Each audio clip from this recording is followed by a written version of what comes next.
Hello everyone, आज इस video में हम बात करेंगे कुछ इम्पॉर्टेंट डिफरेंस टर्म की। ये आपके जीएस पेपर 4 से संबंधित है, जो कि यूपीएससी में भी है और कई सारे पीसीएस में भी है, चाहे एमपीपीएससी हो चाहे यूपीपीएससी हो, ये सब जगह ये टॉपिक दिया गया है, जिसे एथिक्स के नाम से बड़ा पॉपुलर है। ये अलग अलग एग्जाम में अलग अलग इसका नाम है, लेकिन एथिक्स पेपर के नाम से, जीएस पेपर 4 के नाम से ये बड़ा पॉपुलर पेपर है। और इसमें हम इस वीडियो में 3 डिफरेंस की बात करेंगे। एक, एथिक्स और लॉ के बारे में डिफरेंस क्या होता है। नीति शास्त्र एवं कानून के बारे में क्या डिफरेंस है, दोनों में क्या अंतर है। दूसरा, लॉ एंड रूल्स के बारे में, कानून और नियम के बारे में उनका डिफरेंसेस क्या है। और तीसरा, रूल्स एंड रेगुलेशन के बारे में, नियम और विनियम के बारे में, इन दोनों में क्या डिफरेंसेज है। ये 3 डिफरेंसेज जानेंगे और ये डेफिनेटली आपके एग्जाम के लिए बहुत इंपॉर्टेंट होगा, चाहे यूपीएससी हो चाहे पीसीएस हो। और कई बार पूछा भी गया है, आप देखेंगे पीवाईक्यू तो पूछा भी गया है। उन पीवाईक्यू की बात यहाँ नहीं कर रहा हूँ, समय आपका वेस्ट होगा, लेकिन पीवाईक्यू आप देखेंगे पता चल जाएगा कि इससे कई बार क्वेश्चन यूपीएससी ने भी और पीएससी ने भी पूछा है। ठीक है, तो एक एक करके हम तीनों डिफरेंसेस की बात करते हैं। एथिक्स और लॉ के बीच में डिफरेंस, नीति शास्त्र और कानून में क्या डिफरेंस है, तो बड़ा ब्रीफ में, बड़ा सटीकता से इसको समझने का प्रयास करते हैं, जिससे कि एक आपका टॉपिक जो है ये 5 मिनट में क्लियर हो जाएगा। हम सब लोग जानते हैं नीति शास्त्र होता क्या है, नीति शास्त्र या एथिक्स होता क्या है। तो एक ब्रांच है फिलॉसफी का, यानी दर्शन शास्त्र की एक शाखा है, जो बताता है हमें क्या सही है, क्या गलत है, क्या उचित है, क्या अनुचित है, क्या हमें करना चाहिए, क्या हमें नहीं करना चाहिए।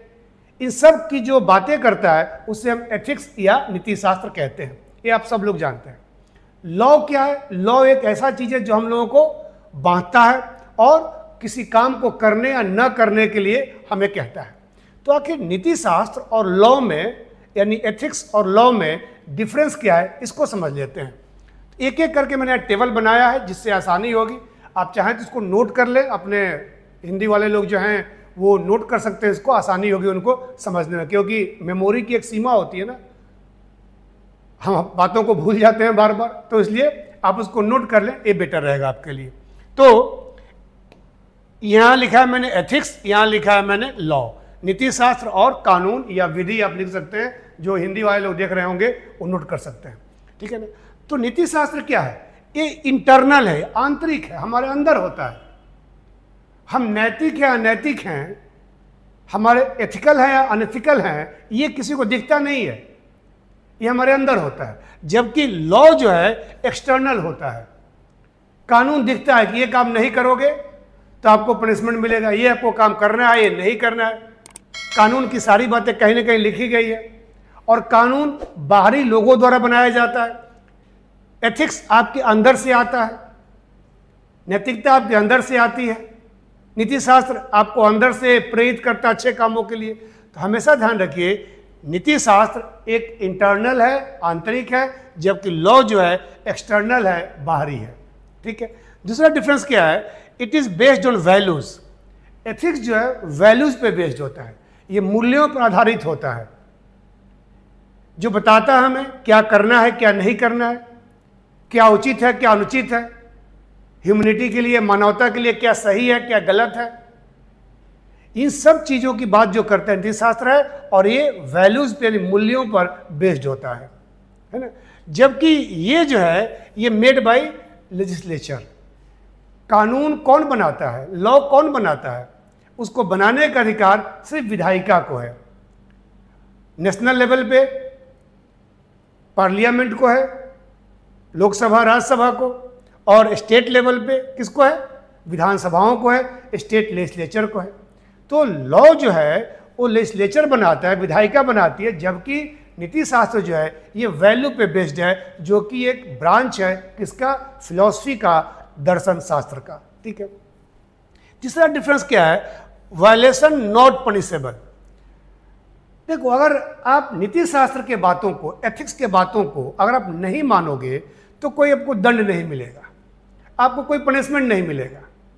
यानी इसका वायलेट करने पर आपको कोई पनिशमेंट नहीं मिलता है, ये आंतरिक चीज है। हाँ, आपको अपराध बोध हो सकता है, आपको गिल्ट फीलिंग हो सकती है, लेकिन इसके लिए कोई कानून में प्रावधान नहीं है, या नैतिकता का पालन नहीं करते हैं, एथिक्स का पालन नहीं करते हैं, तो आपको किसी प्रकार के किसी पनिशमेंट का भागी नहीं बनना पड़ता, कोई आपको दंड नहीं मिलता। बट अगर आप लॉ को नहीं मानते हो तो वायलेशन इज पनिशेबल। लॉ को नहीं मानते हो तो ये दंडनीय अपराध माना जाता है। यानी कोई व्यक्ति अगर कानून की अवहेलना करता है, कानून को इग्नोर करता है, कानून को नहीं मानता है, चाहे वो ट्रैफिक के चीज़ें हों, चाहे वो टैक्स की चीज़ें हों, चाहे कोई भी चीज़ हो, तो उसके लिए आपको पनिशमेंट मिल सकता है, उसके लिए आपको दंड मिल सकता है। ठीक है, चलिए चौथा क्या है, ओबेइंग इज वॉलंटरी। एथिक्स का जो ओबे करना हो, पालन करना हो, वो क्या है, वॉलंटरी है, आपकी इच्छा पर मर्जी है, आपकी इच्छा पर डिपेंड करता है, आपकी इच्छा पर निर्भर करता है कि आप नैतिकता का पालन करते हैं नहीं करते हैं, आप नीति शास्त्र में दिए गए बातों को मानते हैं नहीं मानते हैं। ये आपके अंदर, आपके ऊपर निर्भर करता है, यानी ये वॉलंटरी है, स्वैच्छिक है इसका पालन करना। बट कानून का अगर आप पालन नहीं करते हैं, लॉ का पालन नहीं करते हैं, तो ओबेइंग इज कंपल्सरी, इसको पालन करना अनिवार्य है। अगर आप लॉ को पालन नहीं करेंगे तो आप क्या करेंगे, डिसोबे करेंगे तो आप पनिशेबल होगा, आपको पनिशमेंट मिलेगा। तो कानून को आपको पालन करना है और उसका वायलेट करते हैं तो आपको पनिशमेंट मिलता है। लेकिन जो एथिक्स है, जो नीति शास्त्र है, नैतिकताएं हैं, उनका पालन नहीं करते हैं तो ये आपको कोई पनिशमेंट नहीं मिलेगा, आपको कोई दंड नहीं मिलेगा, बल्कि आपको अपराध बोध हो सकता है, गिल्ट फीलिंग हो सकती है। ये आपका यानी झूठ बोलना, रिश्वत तो खैर दोनों में आता है। अगर ब्राइब आप लेते हैं तो लॉ के अगेंस्ट भी है, और ब्राइब लेना आपके नैतिकता में भी आती है। आपके अंदर से कुछ चीज़ें हैं जो कहती है कि नैतिक नहीं है, एथिकल नहीं है ब्राइब लेना। तो ब्राइब को लेना, ब्राइब को देना, ये दोनों में आ जाएगा, आपको एथिक्स में भी आ जाएगा और आपके लॉ में भी आ जाएगा। आप ब्राइब लेंगे तो लीगली हुई आपके लिए पनिशमेंट हो सकता है आपको, और अगर ब्राइब लेंगे तो आपकी अंदर की जो नैतिकता है, आपके अंदर का जो एथिक्स है, आपके अंदर के जो वैल्यूज़ हैं, वो भी आपको मना करेंगे। ठीक है, तो निश्चित तौर पर लगता है कि 5-7 मिनट में आपने एथिक्स और लॉ में क्या डिफरेंस है ये आप समझ गए होंगे, और एग्जाम के लिए काफ़ी बेनिफिशियल आपके हो सकता है। ठीक है, difference between the law and rules, नियम और कानून के बीच में क्या अंतर होता है ना। तो हमने पहले एथिक्स और लॉ में डिफरेंस पढ़ा है, अब हम नियम और कानून के बीच में डिफरेंस कर लेते हैं। ठीक है, difference between law and rules. मैंने एक टेबल बना दिया है लॉ और रूल्स का। तो लॉ और रूल्स में क्या डिफरेंसेस हैं। लॉ को हम लोग हिंदी में कानून कहते हैं, विधि भी कहते हैं, और रूल्स को हम लोग क्या कहते हैं, नियम कहते हैं। तो आखिर दोनों में डिफरेंस क्या है। यहाँ पे इंग्लिश में मैंने दोनों का डिफरेंस लिखा हुआ है, आप लोग चाहें तो उसका PDF ले सकते हैं, स्क्रीनशॉट ले सकते हैं, और अगर हिंदी वाले नोट करते रहें, अगर उनको दिक्कत होगी तो फिर वो मेरे से कमेंट बॉक्स में कमेंट करके भी इसका PDF ले सकते हैं हिंदी में, या टेलीग्राम पर इसको मैं अपलोड कर दूंगा। ठीक है, तो लॉ और रूल्स में डिफरेंस क्या है, एक एक करके हम समझने की बात करते हैं। पहला डिफरेंस क्या है, it can be made by only legislature, यानी कानून बनाने का अधिकार सिर्फ और सिर्फ विधायिका को होता है। हमने बात किया था पहले एथिक्स और लॉ में भी कि लॉ कौन बनाता है। लॉ बनाने का यूनियन लेवल पे, सेंट्रल लेवल पे, नेशनल लेवल पे राइट किसको है, वो राइट है पार्लियामेंट को, लोकसभा, राज्यसभा को। और स्टेट लेवल पे किसको है, स्टेट असेंबली को है ना, जो स्टेट लेवल पे लॉ बनाती है। वैसे कई बार गवर्नमेंट भी लॉ बनाती है, ऑर्डिनेंस कहते हैं उसको, अध्यादेश कहते हैं, लेकिन उनको भी पार्लियामेंट में जाकर के क्या करना होता है, पास कराना होता है, या स्टेट लेवल पे जो असेंबली है उनमें जाके पास कराना होता है। बट ओवरऑल कहा जाता है कि लॉ बनाने का राइट सिर्फ और सिर्फ लेजिस्लेचर को है। लेकिन रूल्स जो है, it can be made by any organisation. जो रूल्स होता है, नियम होते हैं, वो संस्थाएं बनाती हैं, चाहे वो गवर्नमेंट का ऑर्गेनाइजेशन हो और चाहे प्राइवेट ऑर्गेनाइजेशन हो। इसमें कोई ऐसा नहीं है कि ये पार्लियामेंट में, असेंबली में बनेगा, ये संस्थाएं बनाती हैं। लेकिन ध्यान रखेंगे कि कोई भी रूल्स देश में लॉ के अगेंस्ट नहीं होगा, और हर लॉ में कुछ रूल्स लिखे होते हैं। और लिखा भी होता है कि जो रूल्स होंगे वो लॉ से रिलेटेड होते हैं, और क्योंकि लॉ तो एक लॉ है, कानून है, जो जीएसटी एक लॉ है, अब उसका इम्प्लीमेंटेशन कैसे होगा इसके लिए कई सारे रूल्स लिखे होते हैं। तो रूल्स जो हैं वो लॉ के अंदर लिखे होते हैं, जो कि संगठन, संस्थाएं, ऑर्गेनाइजेशन, इंस्टीट्यूशन जो हैं वो बनाती हैं। दूसरा क्या, it can B enacted only by those who exercise sovereignty, यानी जो लॉ है सिर्फ उसी के द्वारा बनाया जाएगा जिसके पास सोवरेनिटी यानी संप्रभुता होती है। और किसके पास है, तो पार्लियामेंट के पास है, और संप्रभुता तो वैसे असेंबली के पास नहीं होती है, लेकिन अपने मामले में असेंबली, जो स्टेट असेंबली होती है वो भी काफ़ी पावरफुल होती है। स्टेट में जो एमएलएज होते हैं, जो रिप्रेजेंटेटिव्स होते हैं, जो प्रतिनिधि होते हैं, जनप्रतिनिधि होते हैं, वो बैठते हैं वहाँ पर, तो उसको भी एक स्मॉल अमाउंट में कह सकते हैं कि उसके पास सॉवरेनिटी है अपने स्टेट के मामलों के लिए कानून बनाने के लिए। लेकिन रूल्स होते हैं can be set bye individuals, family, society और बाय एनी ऑर्गेनाइजेशन। लेकिन नियम जो होते हैं वो कोई व्यक्ति अपने नियम तय कर सकता है, कोई फैमिली नियम तय कर सकती है। नियम होता है ना कि आपको पेरेंट्स बच्चों के लिए कहते हैं कि 8 बजे के बाद नहीं आना है, जल्दी आना है, कोचिंग खत्म होने 1 घंटे के बाद आ जाइए, कॉलेज खत्म होते ही आधे घंटे के बाद आ जाइए, ये सब नियम होते हैं। कितने बजे खाना है, सुबह जल्दी उठना है, ये सब नियम होता है। कई संस्थाओं में नियम होता है कि आप 8 आवर का ऑफिस है, आपका 10 आवर का ऑफिस है, सुबह आना है, शाम में जाना है, संडे ऑफ है, किसी का मंडे ऑफ है, वीकली ऑफ, तो ये नियम होते हैं। तो नियम कोई भी फैमिली, कोई भी सोसाइटी, कोई भी इंस्टीट्यूशन, कोई भी ऑर्गेनाइजेशन बना सकता है। इंडिविजुअल अपने लिए बना सकता है। रूटीन जो बनाते हैं आप कि सुबह उठना, शाम में कितने बजे तक पढ़ना, रात में कब सोना, ये भी आपका नियम ही है। अब फॉलो नहीं करता अलग बात है, आप है ना, तो ये ध्यान रखिएगा। तीसरा है process of making law is comparatively more complex और कॉम्प्लिकेटेड। लॉ बनाना काफ़ी कॉम्प्लिकेटेड होता है। पहले बिल आएगा पार्लियामेंट में, लोकसभा में, फिर पास होगा, फिर राज्यसभा में जाएगा, फिर पास होगा, और फिर जाएगा वो प्रेसिडेंट के पास साइन होगा। वैसे ही स्टेट में है कि असेंबली में जाएगा, जहाँ जहाँ लेजिस्लेटिव काउंसिल है कुछ स्टेट्स में, तो वहाँ पास होगा, और तब जा कर के फिर गवर्नर के पास जाके बनेगा, पास होगा, साइन होगा। तो लॉ बनाना थोड़ा कॉम्प्लिकेटेड होता है, थोड़ा सा कॉम्प्लेक्स होता है, लेकिन रूल्स जो है वो कंपैरेटिवली इजी होता है और लेस कॉम्प्लिकेटेड होता है। Process of making rules is less complicated, ये कम कॉम्प्लिकेटेड होता है ना, इसमें ज़्यादा समस्याएं नहीं होती हैं, क्योंकि ये इजीली बन जाता है, क्योंकि लॉ से रिलेटेड होता है और कोई बना सकता है। इसके लिए कोई पार्लियामेंट में बहस नहीं होती है, डिबेट नहीं होता है, असेंबली में कोई डिबेट नहीं होता है, ऐसे ही रूल्स बन जाते हैं, है ना। It is inflexible and carry punishment and penalties. Law जो है इनफ्लेक्सिबल, यानी इसमें कम ज़्यादा लोचशीलता होती है। ये ज़्यादा कह सकते हैं कि या इसमें मतलब लचीलापन नहीं होता है, यानी इजीली इसमें परिवर्तन नहीं होता है। और कैरी पनिशमेंट एंड पेनाल्टीज, और लॉ में हमेशा पेनाल्टी और पनिशमेंट की बात होती है। अगर आप ओबे करेंगे तो आपको पनिशमेंट और पेनाल्टी पे करना पड़ेगा, चाहे वो फिजिकल पेनाल्टी हो, फिजिकल पनिशमेंट हो, और चाहे इकोनॉमिक हो, कोई भी पेनाल्टी, कोई पनिशमेंट आपको मिलेगा अगर आप लॉ को वायलेट करते हैं तो।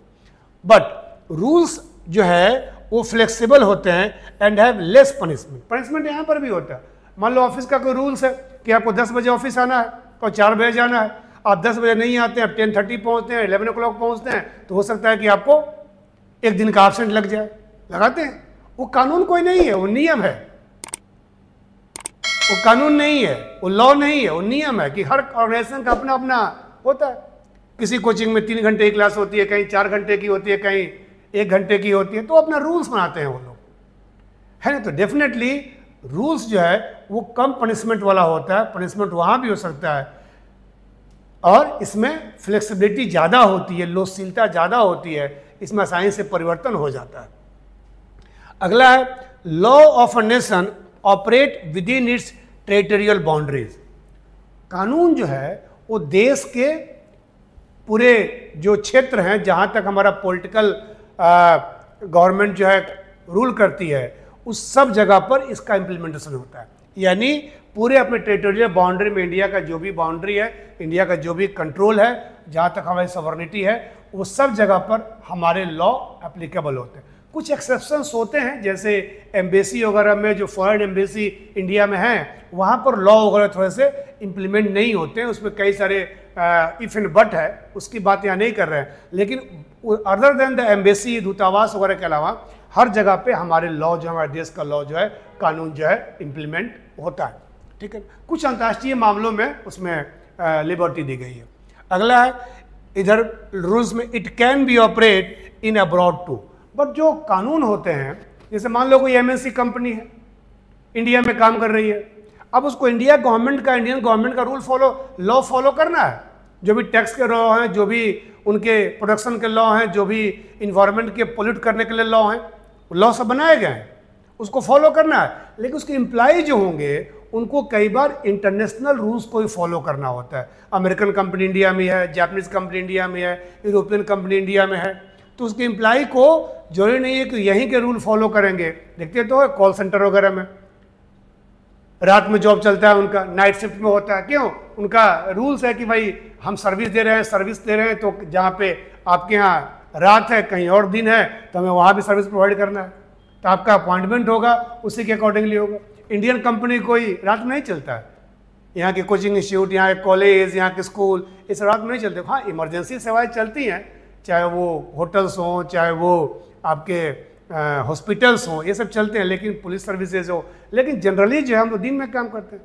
तो रूल्स जो हैं ये इंटरनेशनल लेवल पे भी कई सारे इम्प्लीमेंट होते हैं, क्योंकि रूल ऑर्गेनाइजेशंस का होता है, किसी इंस्टीट्यूशंस का होता है, इसलिए उसके लिए डायमेंशन बड़ा हो जाता है। लेकिन लॉ जो है कंट्री के विद इन इम्प्लीमेंट होता है, कंट्री के लोगों पर इम्प्लीमेंट होता है, तभी तो यहाँ से लोग भाग जाते हैं टैक्स चोरी करके फॉरेन में, और उन पर कोई हमारा लॉ इम्प्लीमेंट नहीं हो रहा है, हम चाह करके भी उनको ला नहीं पा रहे हैं, क्योंकि इंटरनेशनल लॉ वहाँ लागू हो जाता है ना। तो लॉ जनरली अपने कंट्री के विद इन लागू होता है, लेकिन रूल्स जो होते हैं कई बार कंट्री के बियॉन्ड भी लागू होता है, ठीक है। तो आपने इस वीडियो में जाना कि क्या होता है लॉ और क्या होता है रूल्स, क्या होता है कानून और क्या होता है नियम। तो उम्मीद करता हूँ ये पूरा सही तरीके से समझ में आ गया होगा, और जब भी इससे क्वेश्चन आए तो बड़ा ध्यान से डिफरेंसेस बना करके लिख देंगे और अच्छे मार्क्स पा लेंगे। बात करते हैं एक और डिफरेंस की, वो डिफरेंस है रूल्स एंड रेगुलेशन। हमने पहले बात की एथिक्स और लॉ के बारे में, और लॉ और रूल्स के बारे में, ये दो बातें हम लोग पहले कर ली हैं। अब हम तीसरी बात करते हैं रूल्स और रेगुलेशन के बारे में। और जैसा कि मैंने पहले भी कहा है कि ये सारी चीज़ें आपके एग्ज़ाम के लिए बड़ी इंपॉर्टेंट हैं, यूपीएससी के लिए भी, और कई सारे पीसीएस हो, चाहे वो एमपीपीएससी हो, चाहे यूपीपीएससी हो, इन सभी एग्जाम में इससे क्वेश्चन पूछे गए हैं और आपके लिए उपयोगी है ही। तो बात करते हैं हम लोग difference between rules and regulation, ठीक है। तो सबसे पहले ये अगर मैं कहूँ, रूल्स तो आप बहुत कुछ जान गए हैं कि रूल्स कौन बनाता है, क्या करता है, लेकिन रेगुलेशन के बाद थोड़ी बात कर लेते हैं। इसे हिंदी में हम लोग विनियम कहते हैं, रूल्स को नियम कहते हैं और रेगुलेशन को हम लोग विनियम कहते हैं। तो आखिर विनियम या रेगुलेशन होता क्या है? तो सिंपली कहा जाए तो regulation are those rules which are authorised by the government, और you can say by the law. So जो विनियम है ये ऐसे नियम होते हैं, एक प्रकार के नियम ही होते हैं, जो कि लॉ के द्वारा या गवर्नमेंट के द्वारा ऑथराइज्ड होते हैं या रिकॉग्नाइज्ड होते हैं, ये दोनों होता है। तो regulation are those rules which are authorised by the law और बाय द गवर्नमेंट, है ना, यानी कानून के द्वारा या सरकार के द्वारा इसको अधिकृत और मान्यता मिला होता है, वो रेगुलेशन होता है, विनियम होता है। तो एक चीज ध्यान रख लें यहीं पर कि अगर सबसे बड़े और छोटे की बात करें तो सबसे बड़ा लॉ होता है, उसके बाद रेगुलेशन होता है, और उसके बाद रूल्स होता है। यानी पहले कानून, फिर विनियम, और तब नियम होता है। बहुत लोग कानून के बाद नियम को लिखते हैं, लेकिन वो गलत हो जाए, क्योंकि नियम से बड़ा विनियम होता है। विनियम वे नियम होते हैं जो सरकार द्वारा और कानून द्वारा जिनको अधिकृत किया जाता है, जिनको मान्यता दिया जाता है, जिनको ऑथराइज किया जाता है, वैसे नियमों को हम लोग विनियम कहते हैं। तब यहाँ पे डिफरेंस की बात कर लेते हैं। एक और हमने रूल्स लिखा है, एक और रेगुलेशन लिखा है। जैसे सब में ने कहा है मैंने, आप चाहें इसका ले सकते हैं, अगर आप चाहें तो इसका स्क्रीनशॉट वगैरह। हिंदी वालों नोट कर सकते हैं या उनको अलग से PDF इसका दिया जा सकता है, ठीक है। सो रूल्स की बात पहले करते हैं, नियम की बात पहले करते हैं। It is used in general sense. Rules जो है वो जनरल सेंस में यूज होता है, सामान्य स्थितियों में, सामान्य संदर्भ में इसका इस्तेमाल होता है। लेकिन जो रेगुलेशन है it is use in legal sense, ये कानूनी रूप में, कानूनी संदर्भ में इसका इस्तेमाल होता है। जैसे आपने देखा होगा, सुना होगा, देश में कई सारे रेगुलेटरी बॉडी हैं, विनियामक संस्थाएं, जैसे RBI है, सेबी है, ट्राई है, IRD है, सब क्या है, ये रेगुलेटरी बॉडी हैं और इनके पास कई प्रकार के अधिकार होते हैं। तो जो रेगुलेटरी बॉडी होंगे, जो रेगुलेशंस होंगे, वो कहीं ना कहीं लॉ से रिलेटेड होंगे, लॉ से जुड़े होंगे, ठीक है ना। तो इसलिए ध्यान रखिएगा। तो रूल्स में वो बात नहीं होती है, रूल्स और जो लॉ में डिफरेंस पढ़ाया है वहाँ आप ध्यान रखेंगे, ठीक है। It is made by government and private both. Rule जो है गवर्नमेंट भी बनाती है और प्राइवेट संस्थाएं बनाती है। मैंने वहाँ भी कहा था कि ये सरकार या निजी संस्था द्वारा या संगठन द्वारा, दोनों के द्वारा बनाया जा सकता है और दोनों बनाते भी हैं, जो कि लॉ के अंडर ही होते हैं। It is made by government authority और रेगुलेटरी बॉडीज। लेकिन रेगुलेशन जो है, रेगुलेशन जनरली निजी संस्थाएं, प्राइवेट इंस्टीट्यूशंस, प्राइवेट ऑर्गेनाइजेशन नहीं बनाती हैं। रेगुलेशन बनाने का जो राइट है वो कहीं ना कहीं गवर्नमेंट को है या ऐसी संस्थाओं को है जो कि अथॉरिटी है, जो कि रेगुलेटरी बॉडीज़ हैं। जैसे बताया मैंने, चाहे वो RBI हो, चाहे वो सेबी हो, चाहे वो ट्राई हो और चाहे वो IRDA हो। इन लोगों, ऐसी संस्थाओं के पास जो रेगुलेटरी बॉडीज़ होती हैं, वही लोग जो लीगल बॉडीज़ होती हैं, जिनका स्थापना क्या हुआ है, किसी एक्ट के थ्रू हुआ है। जैसे RBI एक्ट 1934, सेबी के लिए बनाया गया एक्ट 1992 वगैरह में। तो ये सब संस्थाएं को कानूनी अधिकार प्राप्त होता है, ये लोग रेगुलेशन बना सकते हैं, गवर्नमेंट भी बना सकती है। अगला, रिलेटिवली फ्लेक्सिबल। ये रूल्स जो हैं वो फ्लेक्सिबल होते हैं, लचीले होते हैं, इनमें परिवर्तन आसान होता है, परिवर्तन ईजी होता है। लेकिन रेगुलेशन जो है ये थोड़े से कठिन होते हैं, ये टफर होते हैं, इनमें चेंजेस जो है मुश्किल होता है, इनमें परिवर्तन किसी प्रकार का नहीं होता है। तो आप ऐसे लिख सकते हैं कि लॉ सबसे बड़ा होता है, इसके बाद रेगुलेशन होता है और इसके बाद हमारा रूल्स होता है ना। हिंदी में कानून, विनियम और फिर नियम होते हैं, इनको आप लिख सकते हैं, क्रम होता है, ये ऐसे काम करते हैं, है ना। तो इस तरीके से हमने जाना कि रूल्स और रेगुलेशन में क्या डिफरेंस होते हैं। लिखा मैंने पहले रूल्स है, लेकिन रेगुलेशन की तुलना में रूल्स क्या होते हैं, छोटे होते हैं, ठीक है। तो उम्मीद करता हूँ कि छोटा सा टॉपिक आपके समझ में आ गया होगा, और जब भी आप इससे संदर्भित होंगे, जब भी आपके रेफरेंस में पूछा जाएगा, तो आप उसको बढ़िया से दे देंगे आंसर, ठीक है। तो इस वीडियो में हमने बात की 3 डिफरेंसेस की। पहला एथिक्स और लॉ, रूल्स और लॉ, और रूल्स और रेगुलेशन, ये तीनों की बातें की हम लोगों ने। उम्मीद करता हूँ कि तीनों अच्छे तरीके से, सरलता के साथ समझ में आ गया होगा, और जब भी इस संदर्भ में कोई क्वेश्चन पूछा जाए तो आप उसको बेहतर तरीके से आंसर लिख देंगे। या कोई पूछता है तीनों में डिफरेंसेस क्या हैं, आप इंटरव्यू में बैठते हैं, वहाँ भी अगर आपसे क्वेश्चन पूछे जाते हैं कि तीनों में डिफरेंसेस क्या हैं, या एक किसी का डिफरेंस पूछ दिया, तो आप आसानी से उसको आंसर दे सकते हैं, अगर आप इसको बढ़िया से पढ़ करके अपना सिनॉप्सिस या नोट्स भी बना लेते हैं इसका अपनी भाषा में, अपने लैंग्वेज में। वैसे बड़ा सिंप्लीफाई करके बताया है मैंने, तो आपके लिए बेहतर रहेगा, ठीक है। So thank you for watching this video, thank you.